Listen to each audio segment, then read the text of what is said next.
All right, hello everybody. Welcome to our little tribe.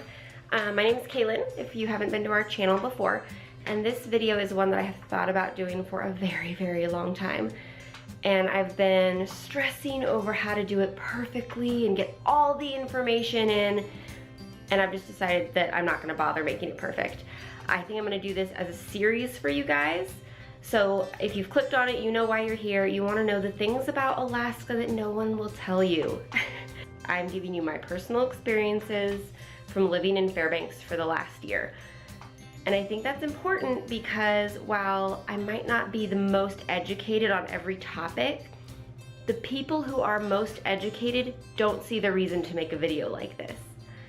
When my husband and I were looking to move to Alaska, we watched a lot of these videos because Alaska's kind of like a different planet. There's so many things that are just really different, and if you're from here, it doesn't seem weird.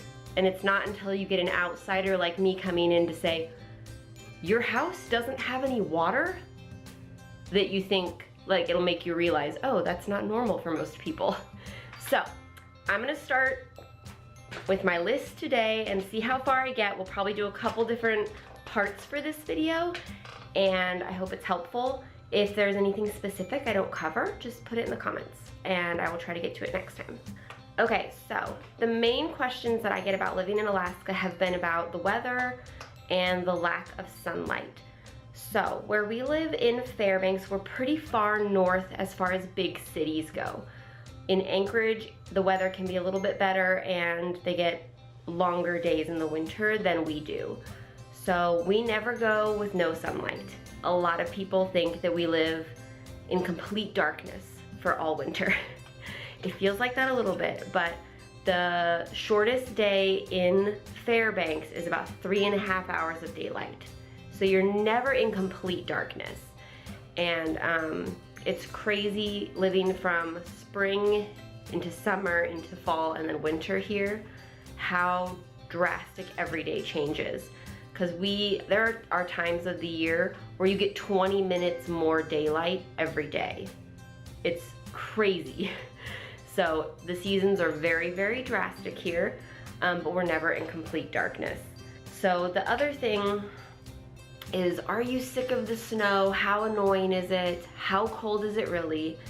And I am happy to say it has not been nearly as bad as I thought it would be. The most important thing that you have to do before you decide you're gonna move to Alaska is decide you're gonna love it. Because I came into it excited for snow, excited for dark days, to stay inside with my kids and do games and drink cocoa. And if you see it snowing on October 10th and you decide you hate snow, you're going to have a terrible 6 months. Winter is at least 6 months long. So I just decided I was gonna like it, and that has really impacted my whole year since being here. So yes, it gets really cold. It doesn't snow as much as I expected, to be honest. But I just decided ahead of time I was gonna be okay with the snow. So this being our first winter, it actually was pretty mild. It is very common for it to be below 0. And we have seen a lot of -20 and colder. We have seen a couple days of -40, but that's very unusual this year. And it just doesn't seem like that big of a deal. When it's -10 out, I live my life normally. And I mean, the kids here, they play outside for recess until it's -16. It's just not that big of a deal. And I think a huge part of that is humidity. It is very dry here. If you want to build a snowman in Fairbanks, Alaska, you're not gonna have any luck. I don't even shovel the snow off our deck, I sweep it, because it's like sand. It just goes in the air. So because it's so dry, I feel like you don't get cold as fast. There are many days where I have all my snow gear in the car just in case we were to get a flat tire or something. I want to be safe if it's, you know, -20 out. But if I'm running into the store, I don't wear a coat. I will wear a coat when it's below 0, below -10. But if it's 2 degrees out and I'm running in, it's more of an inconvenience to have a giant coat in my shopping cart the entire trip. And as soon as you walk through those doors, you're warm. It's not wet and damp where your hands are cold and hurting. It's over the moment you get inside the building. So the cold has not been a huge issue. We just don't really go out when it's negative 30 and 40, or we just go for drives. We won't get out of the car. Those are the days we do Click List at Fred Meyer instead of going in. So we also chose this house very strategically so that we would get a lot of sunlight. There were a couple houses I adored that were down in a hole. And this particular house, our property goes up and the house is up here, and we get the sunlight from this side over the tops of the trees all winter. And there are some beautiful houses that are down in holes that you only get 3 hours of sunlight. It might be cloudy that day. It's not bright sunlight. You want to get every bit of it you can. So that was a huge part in choosing this specific house. I'm going to do a whole separate video on house hunting here. It was bananas. Houses up here are very, very weird. So we'll get into that in part 2.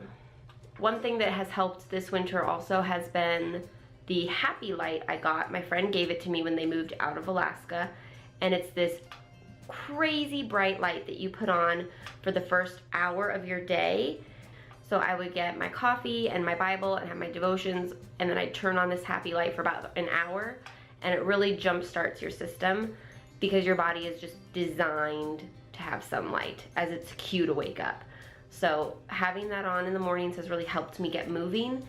I do sleep a lot though. I sleep way more this winter than I have ever slept before, and I've slept so deeply just because there's no street lights.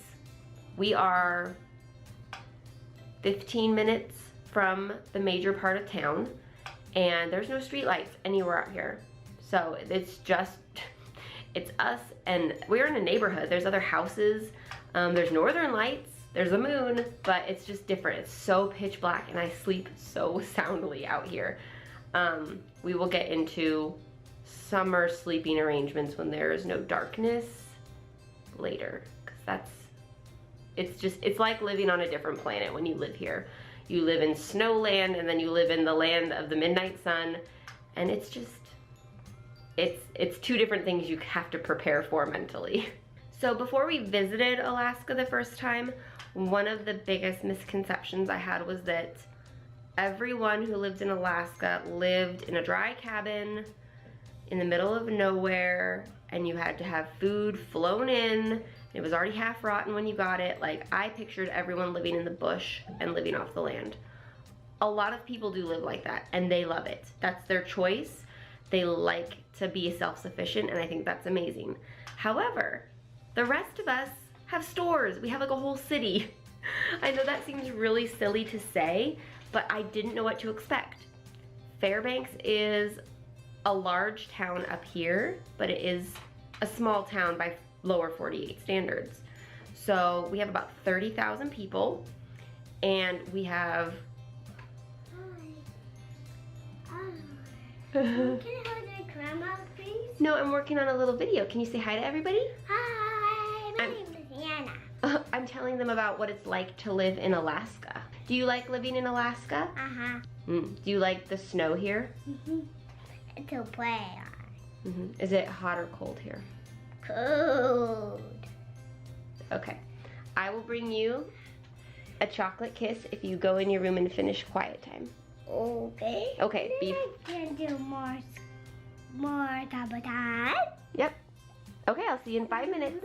So living in Fairbanks, we have Home Depot, we have a Lowe's, we have a Walmart, we have 2 Fred Meyers, we have a Starbucks that just opened, we have a Costco that just opened. So things are expensive up here, but it is not the middle of nowhere. We are just fine. So I miss Target dearly. I miss Hobby Lobby, but you learn to live without that stuff. You learn to plan ahead because Amazon Prime is not 2-day up here. It's 5 days if you're lucky. And there's no apologies from the post office when your stuff is crazy late. It just is. Shipping up here is unreliable. So we're not in the middle of nowhere. We have McDonald's. We don't have a single chain restaurant. We have chain fast food places, but there are no Olive Gardens, no Red Robins. There was a Chili's that closed down a few years ago. I have not figured that out yet. I don't know why no chain restaurants are successful here or just don't come here. The last thing I wanted to touch on as far as winter is concerned is the gear. So we planned ahead on spending a lot of money when we first got here on gear. We needed snow tires for our cars. We needed really good coats, really good boots. Dan works outside sometimes. So, I mean, he could be out in -50 and that's dangerous. So we needed to have really good boots and good snow gear for him. And for the girls to keep them safe. We haven't needed to use it a ton because it's not like I let my 1-year-old go outside for hours and play. So for the 10 or 15 minutes she's out there, regular snow gear does fine. My girls do wear snow boots and have worn snow boots exclusively for several months. I just picked really cute snow boots. Wasn't that big of a deal. But it does take a lot of money to kind of get everybody outfitted with what they need for 6-7 months of winter. Cars are kind of their own beast. Like I mentioned, we needed new tires for them. You need a block heater. And if you are really lucky, you get auto start, which we have on both of our vehicles. There is nothing weirder than when you first arrive in Alaska. It's 9 a.m. It's pitch black. You go to the store and every car in the parking lot is on and running. It's like a really weird ghost town.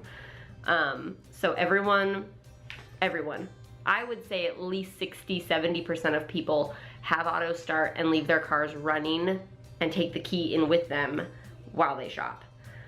It's really important, especially when it's below -20, if you're gonna leave your car outside for more than like an hour, to plug it in using a block heater. There are outlets all over Fairbanks in most parking lots. Most people even have extension cords laying out in front of their house. If you're gonna go visit them, you can just plug your car in so that it will start and not destroy your engine later. So that's a really brief recap of some of the things that I have learned since being here this last winter. I have lots more to learn. I just want to pass on what I have. I actually know a dear friend that is going to be possibly moving to Alaska soon, and she started asking me questions and I was like, I just gotta make the video. I'll put it out there, she can enjoy it, other people can enjoy it. So I will hopefully be hitting up like housing and the weird house stuff that's up here, maybe some grocery store and how much things cost. I know that a lot of people are curious about our groceries. And summer's kind of a weird season here. And we didn't even talk about wildlife. There is a lot of wildlife here. So I'll do a couple more parts to this and I will see you guys next time. Thank you. Bye.